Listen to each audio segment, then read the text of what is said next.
Oke, selamat pagi, siang, malam, Pak Riza. Perkenalan saya Bruce Yogi Pradipta Ditama. Di sini saya ingin mengerjakan tugas untuk memenuhi tugas tentang menjelaskan peranan manusia dalam ekosistem perairan. Jadi pertama-tama kita tahu dulu apa itu ekosistem perairan. Apa fungsinya sih lebih tepatnya. Jadi dia tuh bisa dibagi dua antara fungsi ekologis sama fungsi ekonomi sebenarnya. Nah, untuk yang fungsi ekologis seperti sebagai habitat, sebagai pendaur ulang nutrisi, sama pemurni air alami, sama pengatur siklus air. Nah, ini saya pakai headset karena seperti tadi kedua video sebelumnya kurang kencang sebenarnya. Lalu untuk yang fungsi ekonomi kita lanjut ya. Fungsi ekonomi sama sosial dia itu sebagai sumber pangan di mana manusia itu mengambil ikan untuk dimakan. Lalu sama pariwisata, rekreasi, lalu transportasi dan perdagangan. Contohnya seperti itu. Ya, kita langsung masuk aja untuk ke apa yang sudah saya sebutkan. Jadi peranan itu bisa memberi dampak sih, dan dampaknya bisa positif dan negatif. Nah, karena kita suka yang jelek-jelek, kita langsung ngomong tentang dampak negatif. Jadi pertama tentang polusi kimia sama sampah. Pertama ada polusi plastik seperti yang kita lihat biasanya di kejadian di kota-kota besar. Lalu ada polusi nutrien yang ini seperti contohnya ada di Meksiko kalau nggak salah, atau di Amerika Selatan, saya agak lupa tempatnya di mana, tapi kemarin saya baca seperti itu. Nah, yang di bawahnya itu bukan polusi nutrien sih lebih tepatnya. Jadi dia seperti polusi akibat minyak yang tumpah dari kapal-kapal.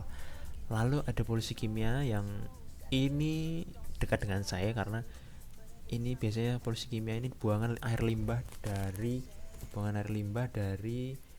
pabrik. Nah, contohnya seperti pabrik gula madu Kesmo yang sering saya lewati. Itu meskipun dia udah disaring tapi tetap aja sama aja. Ketika disalurkan itu masih aja bau. Jadi sawah-sawah di dekat situ yang dialirkan ke irigasi airnya itu tetap masih bau. Tapi saya nggak tahu ya apa kandungannya kok bisa sampai bau. Tapi kalau untuk standar baku mutu air seharusnya itu tidak berbau airnya limbah begitu. Kita lanjut lagi ke dampak negatif tapi tentang perubahan fisik sama habitat. Yang pertama ada polusi sedimen yang disebabkan oleh pengguluan hulu dan alih fungsi lahan. Nah, itu menyebabkan pendangkalan dan dia menutupi area pemijahan ikan. Lalu yang kedua ada polusi termal dan suara, itu biasanya di mamalia laut yang terganggu komunikasinya akibat sonar sonar manusia lah. Lalu yang ketiga ada spesies invasif yang dia biasanya terbawa melalui air balas kapal dan mengancam spesies lokal ketika itu terbawa. Begitu. Oke, lalu kita lihat untuk dampak positifnya sama upaya pemulihannya. Yang pertama dari yang sebelah mana nih? Berarti sebelah kiri dulu.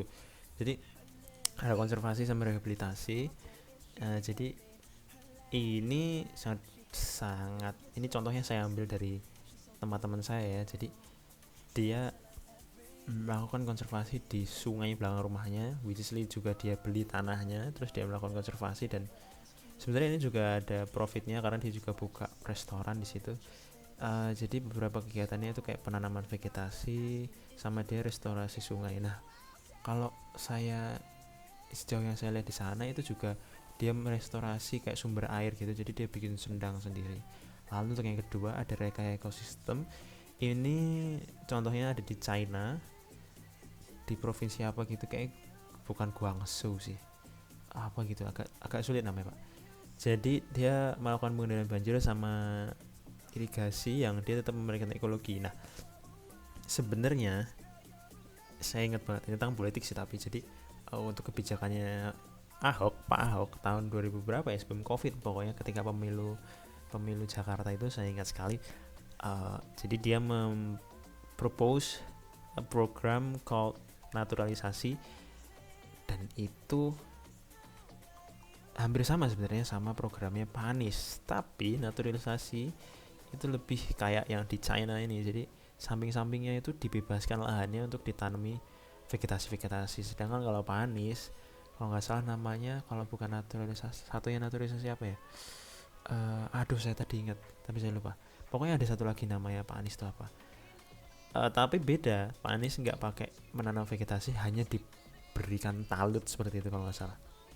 Lalu yang ketiga ada ekowisata, dan ini saya pernah ke sana akibat saya waktu itu melakukan live-in di SMA. Jadi dia contohnya yang ini di Surabaya, di Wonorejo, yang dia menggabungkan ekonomi sama edukasi. Jadi win-win solution sebenarnya semuanya di sini. Ya karena emang manusia harusnya kayak gitu nggak sih? Kayak merawat lingkungannya. Oke, kita lanjutkan. Jadi untuk regulasi dan penegakan hukum sebenarnya kalau untuk regulasinya ada banyak sekali, ada berlist-list regulasi. Tapi saya ambil aja di sini ada UU nomor 32 tahun 2009 itu tentang perlindungan lingkungan. Dan di situ di dalamnya ada lingkungan perairan. Nah, itu salah satu peran manusia, terutama pemerintah. Yang kedua ada pelaturan pemerintah nomor 82 tahun 2001 gitu tentang baku mutu air, kayak misalkan TDS harusnya berapa, fosfor berapa, nitrat berapa begitu. Nah, untuk contoh penegakan hukumnya ada di PT Citarum Harum. Itu dia digerebek sama polisi atau ditindak sama polisi pabriknya karena dia melakukan pencemaran limbah ke sungai di dekatnya. Dan kita lihat juga memang banyak sekali cemaran di airnya, itu udah benar-benar kurang. Oke. Lalu kita lanjut ke restorasi. Yang kedua ada restorasi 700 hektare Mahakam Delta. Jadi mangrove dari tambak ilegalnya itu dikembalikan lagi. Ya, kita langsung masuk ke kesimpulan. Jadi keseimbangan ekosistem itu bergantung ya pada sinergi antara pemerintah, inovasi tekniknya, kayak rehabilitasi sama partisipasi aktif manusia.